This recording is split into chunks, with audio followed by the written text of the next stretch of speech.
When you look at a piece of wood burning, your instinct tells you something dramatic is happening. The wood is being destroyed. It is turning into ash. It is disappearing. Fire feels violent, almost alive, as if it has intention, as if it wants to consume. But here's the first thing we have to remove from our thinking. Fire doesn't want anything. There is no desire in the flame, no anger, no hunger. What you are watching is not destruction. It is rearrangement. That sounds almost disappointing, doesn't it? Rearrangement. Such a calm word for something so visually intense. But that's the trick reality plays on us. The drama is in our perception. The process itself is astonishingly simple. Take a piece of dry wood. At the microscopic level, it is made mostly of carbon atoms bonded together with hydrogen and oxygen atoms in long, complex molecular structures. Those atoms are connected by chemical bonds, arrangements of electrons shared between them. Now introduce oxygen from the air. Oxygen atoms also want to bond, not because they have desire, but because certain configurations are energetically more stable than others. When the wood becomes hot enough, those existing bonds begin to break, not because they fail, but because energy is being supplied. And once they break, new bonds can form: carbon with oxygen, hydrogen with oxygen, carbon dioxide, water vapor. And here's the key: when these new bonds form, they are more stable than the old ones. More stable means lower energy, and the excess energy, the difference between the old arrangement and the new one, must go somewhere. That somewhere is what you see as flame, nothing mystical, nothing supernatural, just atoms shifting into a more comfortable arrangement and releasing the leftover energy in the process. So when you say the wood is being destroyed, that isn't technically true. Every carbon atom is still there. Every oxygen atom still exists. The universe hasn't lost a single particle. They've simply changed partners. Imagine tearing apart a group of dancers and reorganizing them into new pairs. From a distance, it might look chaotic. But at the level of the dancers, it's just rearrangement. This is deeply unsettling if you think about it long enough, because it means destruction is mostly a story we tell ourselves. Matter does not vanish in flame, it transforms. The ash, the smoke, the invisible gases rising into the sky, that is the wood. It hasn't ceased to exist. It has dispersed, and this should begin to crack something in your perception of reality. We tend to think in terms of solid objects. A log, a table, a house. But at the fundamental level, these are temporary arrangements of atoms, configurations that are stable under certain conditions until they aren't. Fire is simply the moment when one arrangement becomes unstable and another arrangement becomes more favorable. That's it. If you could zoom in far enough, you wouldn't see burning. You would see electrons shifting, bonds breaking, bonds forming, energy being released in quantized packets. It would look less like chaos and more like choreography, governed by the quiet mathematics of energy minimization. And here's where it becomes philosophical. What we emotionally interpret as loss is often just transition. The universe does not recognize our categories of creation and destruction. It only recognizes configurations and probabilities. High energy states fall into lower energy states. Complex structures break into simpler ones, not because of meaning, but because of physics. Fire feels dramatic to us because it happens quickly.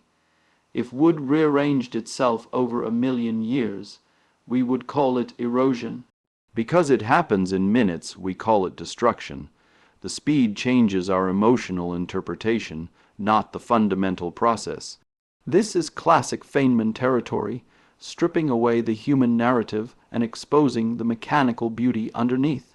He would remind us that the atoms in the wood were once part of a tree. The atoms in the tree came from the air. The carbon in the air was forged in ancient stars, and now, in the flame, those same atoms are dancing again. Nothing is lost. The fire is not an enemy of matter. It is matter continuing its story in a different arrangement. And if you let that sink in, something shifts in you. You begin to see that permanence is an illusion created by slow change. Stability is temporary. Everything you touch is just a pause in a long chain of rearrangements. Fire doesn't burn things into nothingness. It reveals that nothing was ever fixed to begin with. The next time you see a flame, don't see destruction. See atoms negotiating new partnerships. See energy redistributing itself. See the universe optimizing. Because once you understand that fire is just rearrangement, you start to realize that what you fear as loss in your own life may simply be transformation under new conditions. The universe does not destroy, it rearranges, and so can you. Now once you accept that fire is not destruction but rearrangement, the next illusion quietly collapses. We say fire contains heat. We speak as if heat is some invisible fluid stored inside the flame, waiting to pour into whatever it touches. For centuries, scientists actually believed this. They called it caloric, a weightless substance that flowed from hot things to cold things. It sounded reasonable. It matched human intuition. It was also completely wrong. Heat is not a thing. It is not a substance. It is not a material. It is not something you can bottle or store like water. Heat is motion. That's it. When something is hot, its atoms are moving, vibrating, rotating, colliding faster than usual. Temperature is simply a measurement of the average kinetic energy of those microscopic particles. The higher the temperature, the more violently those atoms are jiggling. So when wood burns and releases energy, what's really happening is that the newly formed molecules, carbon dioxide, water vapor, and others, fly apart with tremendous speed. Their atoms are vibrating intensely. They collide with neighboring air molecules and transfer that motion. And that spreading motion is what we experience as heat. There is no hotness floating around. There is only movement. Think about what that means psychologically. When you put your hand near a flame and feel warmth, what you are actually feeling is a bombardment. Invisible molecules are slamming into your skin. They are transferring their motion to the atoms in your flesh. Your nerve endings detect the increase in molecular vibration and send a signal to your brain. Pain, in that context, is just your nervous system reacting to excessive motion at the atomic scale. That realization strips away the poetry, but replaces it with something far more profound. The warmth of a fire on a cold night is not a mystical comfort. It is an exchange of motion between matter, and yet, doesn't that make it more beautiful? Because now you understand that warmth is participation.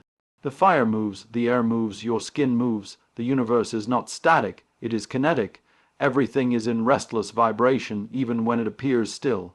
The chair you're sitting on right now feels solid and motionless, but at the atomic level it is a storm. Atoms vibrate around equilibrium positions, never perfectly still. Absolute stillness would require absolute zero temperature, a state we can approach but never truly reach. Stillness, in a literal sense, does not exist in our everyday world, and this challenges something deeper in our thinking. We associate stability with lack of motion. We think calm means still, but physics tells us something different. Stability is not the absence of motion, it is balanced motion. Fire disrupts that balance dramatically. When chemical bonds rearrange and release energy, they increase the average motion of surrounding particles. That surge of movement spreads outward until equilibrium is restored. Heat flows from hot to cold not because it wants to, but because systems move toward equilibrium, toward balance. This is one of the most powerful principles in physics. Energy disperses, motion spreads, differences even out. And if you zoom out philosophically, that principle echoes everywhere. Concentrated intensity diffuses. Tension seeks resolution. Systems, whether physical or social, move toward balance over time, but let's stay grounded in the flame. When you say the fire is hot, what you really mean is the molecules in and around the flame are moving extremely fast. When you step back from it, you reduce the collisions. Fewer molecular impacts, less transferred motion, lower temperature. There is no invisible fire essence reaching for you. There are only particles obeying statistical rules. Feynman loved this kind of explanation because it replaces vague language with precise imagery. Instead of imagining heat as a mysterious property, you imagine billions upon billions of microscopic collisions happening every second. It becomes mechanical, concrete, understandable, and once you see it, you can't unsee it. The sun warms the earth through radiation, electromagnetic waves, transferring energy across empty space. Your stove heats a pan through conduction, atoms colliding with neighboring atoms. Boiling water circulates heat through convection, bulk motion carrying energy from one place to another. In every case, heat is motion being transferred, nothing more, and here is the psychological pivot. Much of what we fear in life feels like heat, pressure, intensity, stress, but often that too is motion, change happening faster than we're comfortable with. Systems adjusting, equilibrium being restored. Fire teaches you that intensity is not an enemy. It is energy redistributing itself. So, when you watch a flame and feel its warmth, remember what is actually happening. You are not encountering a substance. You are participating in a dance of motion that began at the atomic level and ripples outward. Heat is not a thing. It is movement. And if reality at its core is movement, then perhaps the question is not how to avoid the fire, but how to move with it. Now we go one layer deeper, because so far we've talked about rearrangement and motion, but none of that explains the most mesmerizing part of fire, the light, the glow, the flicker, the dancing gold and blue that seems almost alive. Why does fire shine? Again, your intuition might say, because it's hot. But that's not really an explanation. That's just a label. The real story is stranger and far more beautiful. Inside that flame, atoms are not only moving faster. Their electrons are being disturbed. Every atom has electrons arranged in specific energy levels, not arbitrary levels, precise ones. Quantum mechanics tells us electrons can only exist in certain allowed states. Think of it like steps on a ladder. They can stand on step 1, or step 2, or step 3, but never in between. When combustion releases energy, electrons in those atoms absorb some of it. They jump to higher energy levels. For a brief moment they exist in an excited state, but nature does not like excitement for long. Excited states are unstable, and so, very quickly, sometimes in a billionth of a second, the electrons fall back down to lower energy levels. And when they fall, they must release the extra energy they were holding. They release it as light. A photon, that's what you're seeing when you look at a flame. You're not seeing fire as a substance. You're seeing electrons jumping up and dropping down. You're witnessing quantum transitions made visible. It's almost absurd when you put it that way. The warm glow of a candle on a quiet night is just trillions upon trillions of tiny quantum events happening every second. And here's where it gets even more fascinating.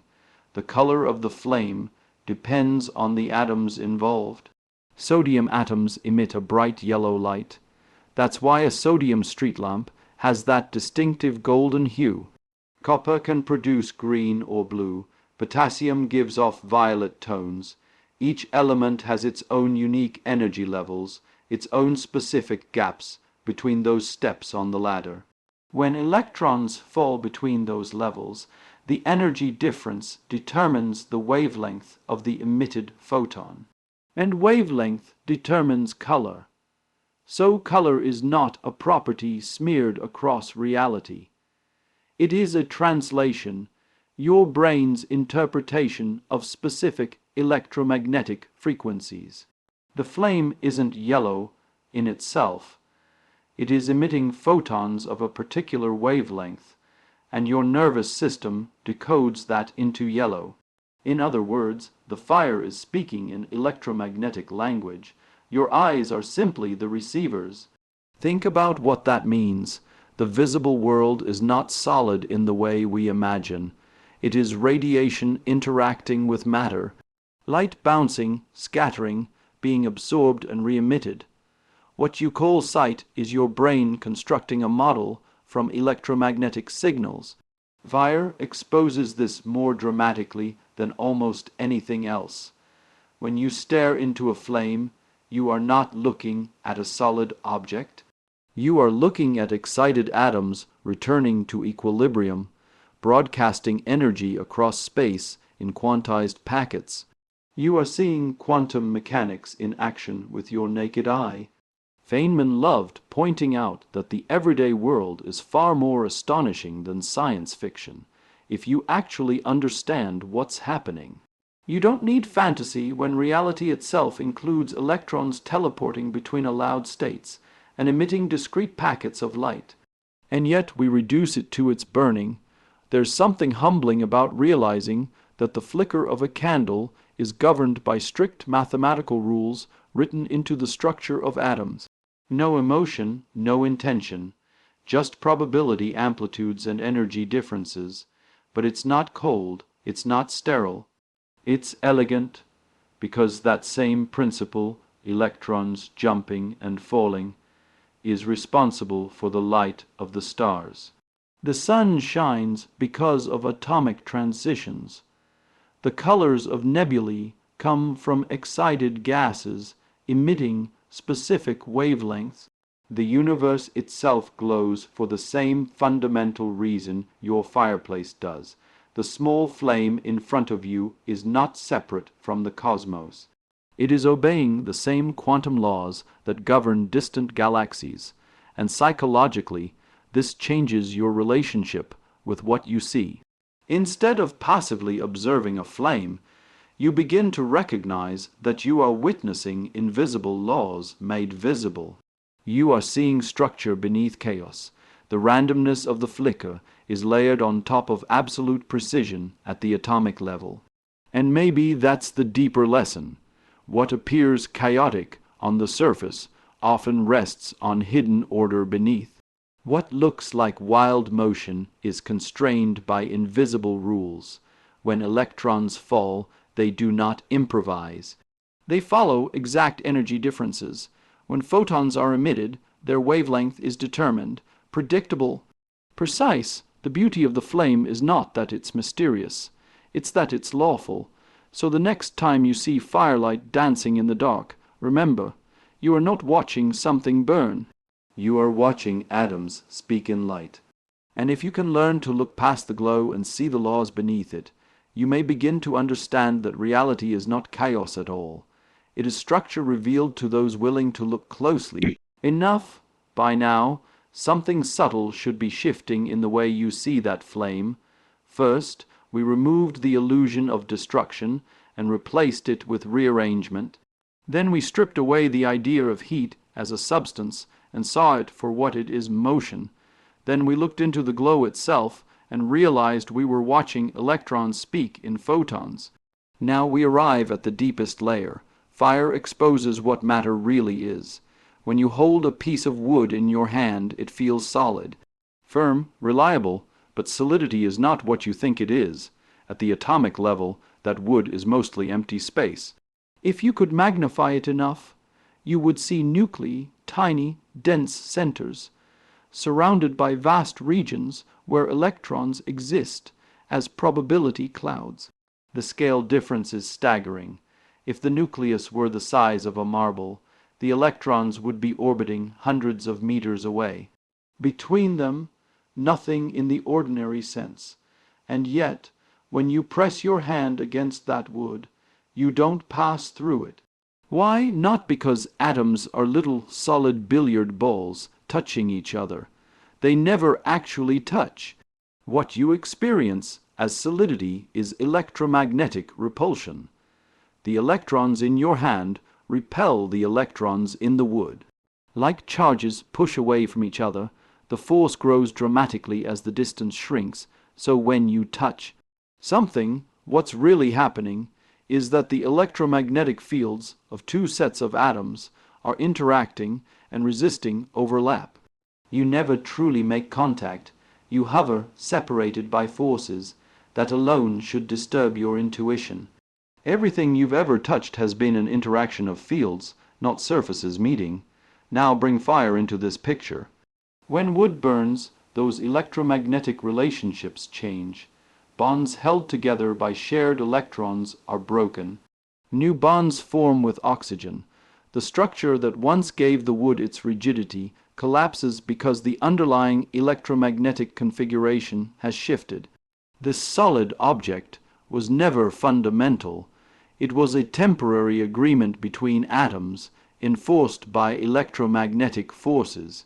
Fire reveals how fragile that agreement really is. It shows you that what feels permanent is simply a stable pattern under certain conditions. Change the energy, change the environment, the pattern dissolves, and yet the atoms remain. This is the quiet revelation. Matter is not what it appears to be. It is not solid stuff stacked together. It is energy structured by fields. It is interactions governed by quantum rules. It is patterns in motion. When you watch something burn, you are witnessing the collapse of one pattern and the emergence of another. Not chaos, not annihilation, just reconfiguration at a deeper level than your senses usually allow you to see. And this extends far beyond fire. Your body feels solid. Your identity feels stable. Your life feels like a fixed structure. But at the physical level, you are a dynamic system. Atoms flowing in and out, chemical reactions firing constantly, electrical signals racing across neurons. The matter composing you today is not the same matter that composed you years ago. You are a pattern maintained by continuous rearrangement. Fire makes this impossible to ignore. It dramatizes the truth. The log becomes flame, smoke, ash, but nothing fundamental disappears. The pattern changes, and perhaps that's the most unsettling and liberating insight of all. We cling to forms, we fear their loss, we interpret change as destruction, but physics whispers something different. Stability is temporary. Patterns evolve. What you call ending is often just transformation under new rules. Feynman had this remarkable ability to make such truths feel both precise and playful. He would say, in essence, don't mystify it. The atoms are doing what atoms do. The equations don't pause for your emotional categories. But that doesn't make the universe cold. It makes it consistent, and consistency is powerful. Because if reality is governed by lawful interactions, if even fire obeys precise quantum and electromagnetic principles, then the world is not arbitrary. It is intelligible, it can be understood. Fire, which once symbolized chaos and danger, becomes a teacher. It strips away illusion. It forces you to confront the fact that what you perceive is a surface narrative laid over deeper structures. Solidity is force, heat is motion, light is quantum transition, destruction is rearrangement. When you truly internalize that, the world feels less fragile. Change becomes less terrifying. You begin to see events not as catastrophic endings, but as shifts in configuration. The flame is not your enemy, it is a demonstration. It shows you that reality, at its core, is interaction, fields influencing fields, particles exchanging energy, patterns forming and dissolving according to mathematical law. And if matter itself is just organized energy, held together by invisible forces, then perhaps your own limits are less rigid than they appear. Fire doesn't just burn wood, it burns away illusion, and once you see through the illusion of solidity, you can never go back to thinking of the world as fixed and immovable. The universe is not made of things, it is made of relationships. Understand that, and you don't just see fire differently, you see everything differently.